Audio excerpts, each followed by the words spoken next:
It arrived exactly on time. The station clock showed 1:14 a.m. as the train rolled slowly into the platform, its wheels screaming softly against the rails before coming to a perfect stop. It was a routine late-night service, one that usually passed with little attention. Only a few station workers were present at that hour, and none of them expected anything unusual. The lights inside the train were still on, glowing pale against the dark glass. From the outside, everything appeared normal. But after several seconds, something became impossible to ignore. No one stepped out. No passengers moved toward the doors. No conductor appeared in the front cabin. The train had arrived, but it felt wrong the moment it stopped. At first, the station staff assumed there had been a delay in opening the doors. It happened sometimes with older trains, especially on cold nights when systems reacted slowly. But a full minute passed, then another. The train remained completely still. The doors did not open, and no announcement came through the platform speakers. The only sound was the low hum of electrical current and the distant rattle of metal cooling after the journey. One worker walked closer, expecting to see passengers waiting inside. Instead, he saw rows of seats and dim-lit aisles, but no visible movement.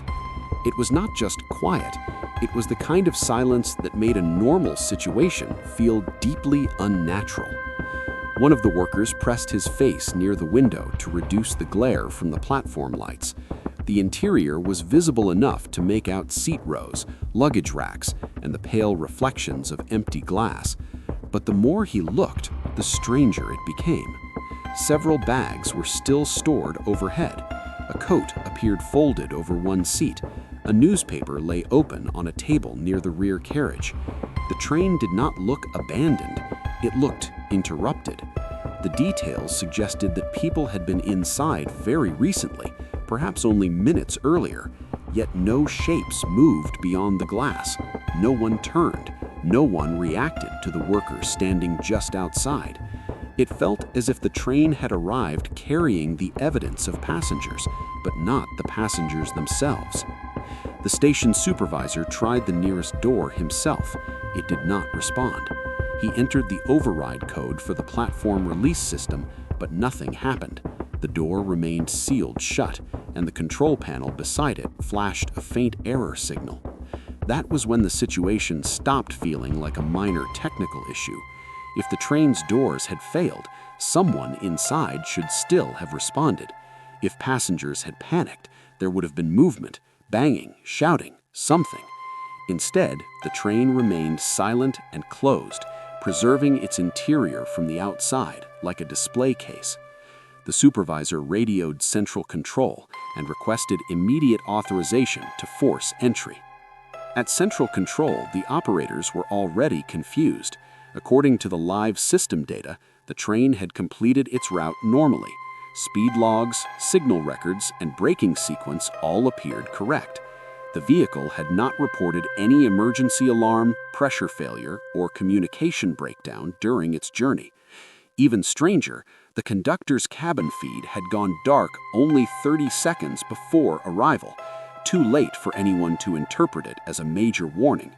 Control staff attempted to contact the onboard crew directly, but no one answered. The train's internal communication network appeared active, yet every call returned only static. The deeper they looked, the less the system reflected the reality waiting at the platform. A flashlight beam was directed through the front windshield of the conductor's cabin. The controls were still lit, the master console remained active, and the throttle had been returned to neutral exactly as procedure required after stopping. But the seat was empty. The cup holder contained a half-finished drink, still standing upright. A timetable booklet lay open beside the panel. It looked as if the driver had stood up and walked away in the seconds before arrival, yet there was nowhere to go. The front cabin had only one interior access door leading back into the train, and that section remained locked from the outside. The sight of an orderly, active cabin without a driver transformed the mood at the platform from concern into something closer to dread. Maintenance and transit security arrived within minutes, carrying the tools needed to manually release one of the side access panels. They worked in silence, every metallic click echoing across the mostly empty station. The process should have taken less than a minute, but the locking system resisted unexpectedly, as if several internal fail-safes had engaged at once. Eventually, a narrow service door near the rear carriage opened with a harsh mechanical snap. Cold air drifted out from inside the train. One of the workers later said that was the moment he first felt real fear. The interior air was too still, too cold, and carried none of the warmth that should remain inside a recently occupied train. The first carriage appeared untouched by any visible struggle. Seats lined both sides in perfect order. Several personal items remained exactly where passengers might have left them moments before arrival. A child's backpack rested under one seat. A phone charger was plugged into a wall socket. A scarf had slipped partly into the aisle. None of it looked abandoned in panic. It looked paused. The officers moved carefully, checking rows one by one, expecting at any second to find sleeping passengers or hidden crew members. But every seat was empty, every aisle was clear, every expectation of ordinary life inside the carriage had been removed while its traces remained behind. One table near the center of the carriage drew immediate attention. A newspaper lay open to a half-read page. Beside it sat a paper coffee cup with the lid removed and a faint ring of liquid still visible near the bottom. The scene was so ordinary that it made the emptiness around it more unsettling. Whoever had occupied that seat had not packed up, not finished their drink, not even folded the paper closed. They had simply ceased to be present. Investigators photographed everything before touching it, hoping the arrangement itself might reveal some clue. But the more they documented, the clearer it became that the train did not look like a vehicle emptied at a stop. It looked like one emptied in the middle of motion. The connecting corridor between the first and second carriage was narrow and dimly lit. One overhead light flickered weakly, casting unstable shadows over the metal floor plates. The officers paused there longer than expected, not because of any direct danger, but because the transition between carriages felt strangely different. The first carriage was silent in a normal way. The corridor felt silent in a heavier way, as though sound was being absorbed before it could travel. The connecting door to the next section slid open normally when forced, revealing yet another lit carriage beyond. Whatever had happened was not limited to one section of the train. It had affected the entire vehicle. The second carriage repeated the same impossible pattern. More personal belongings remained scattered throughout the compartment. A paperback novel lay face down on one seat, as if set aside for only a moment. A travel pillow was still pressed into the corner by the window. A suitcase stood upright near the luggage rack, tagged and zipped, waiting for an owner who was no longer there. It became impossible to treat the event as a simple evacuation. People do not leave trains this way, especially not without opening doors, triggering alarms, or gathering their things. Whatever removed the passengers did it cleanly enough to leave no obvious narrative behind. Every compartment was checked, including the small restrooms at both ends of the carriage. One of them had its interior light on. The door was unlocked, the sink was dry, the floor clean, and the mirror free of steam or fingerprints. There was no sign anyone had hidden there. Yet the fact that the light remained on added another detail that suggested recent use without completion. Across the train, small indicators like that kept appearing, objects and settings left in active states, but with no people present to account for them. The train was filled with unfinished moments. Investigators then pulled the train's internal surveillance archive. The footage was stored locally on a protected system, and unlike the dark conductor feed, most carriage cameras continued running until arrival.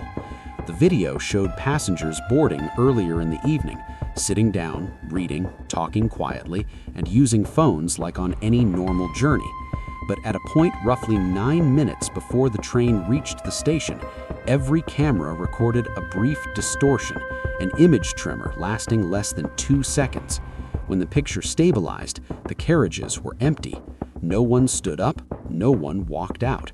The video did not show a process of disappearance. It showed ordinary life, a flash of visual disruption, and then absence. The surveillance anomaly was examined frame by frame. Analysts hoped to find editing artifacts, corruption patterns, or signs of signal interference that might explain the sudden transition. But the storage system showed no tampering. The timestamps remained continuous. The camera clocks did not reset. There were no dropped seconds between the last frame with passengers and the first frame without them. One analyst described it as the most frustrating kind of evidence, technically intact, visually impossible. If the footage had been damaged, it could be. It began on a night that should have been completely ordinary. A luxury hotel stood almost silent beneath the rain, its glass entrance reflecting the wet lights of the empty street outside. Inside, the lobby was quiet, polished, and still. A receptionist reviewed paperwork behind the front desk while security cameras recorded every corner of the building as they always did.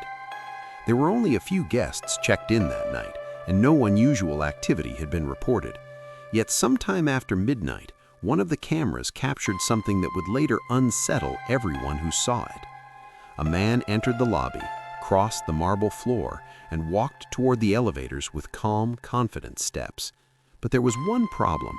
According to the hotel records, no one had arrived at that hour. No room had been assigned to him, and no one at the desk remembered seeing him. The footage was first reviewed the next morning during a routine check of the overnight recordings. At first, nothing seemed strange. The man looked like any other guest. He wore a dark coat, carried no luggage, and moved with the kind of ease that suggested he knew exactly where he was going. He never looked toward the front desk, and no one appeared to greet him. In the recording, he entered through the front doors without hesitation and headed straight across the lobby. There was something calm about the way he moved, almost too calm, as if he had no reason to rush because he already knew what came next. But the strange part was not his appearance, it was the fact that the receptionist on duty insisted no one had entered at that time. She swore the lobby had been empty, even though the camera clearly showed otherwise. The receptionist was called into the security office to review the footage herself. She watched it in silence, leaning closer to the monitor with visible confusion. The timestamp was correct, the angle was correct, the lobby in the video was unmistakably the same one where she had been sitting all night, yet she had no memory of the man crossing the floor in front of her desk. Even more unsettling was the fact that in the footage, she never looked up. While the man walked through the center of the lobby, only a few meters away, she remained focused on the paperwork in front of her. To the security staff, it seemed possible that she had simply missed him, but she insisted that was impossible. The lobby doors made a sound when they opened. Footsteps echoed on the floor. She should have seen him. She should have heard him. And yet, in her memory, the lobby had remained completely empty. The interior elevator camera recorded the man from above. He stood motionless in the center of the cabin, his face partly hidden beneath the shadow of his coat collar. Most guests shift their weight, check their phones, or glance at the floor numbers while riding. He did none of these things. He simply stood there, still and upright, looking toward the closed doors as if listening to something beyond them. The footage had no audio, but everyone who watched it later described the same feeling. The silence in that small space seemed unnatural. Stranger still, the elevator did not immediately move. According to the timestamp,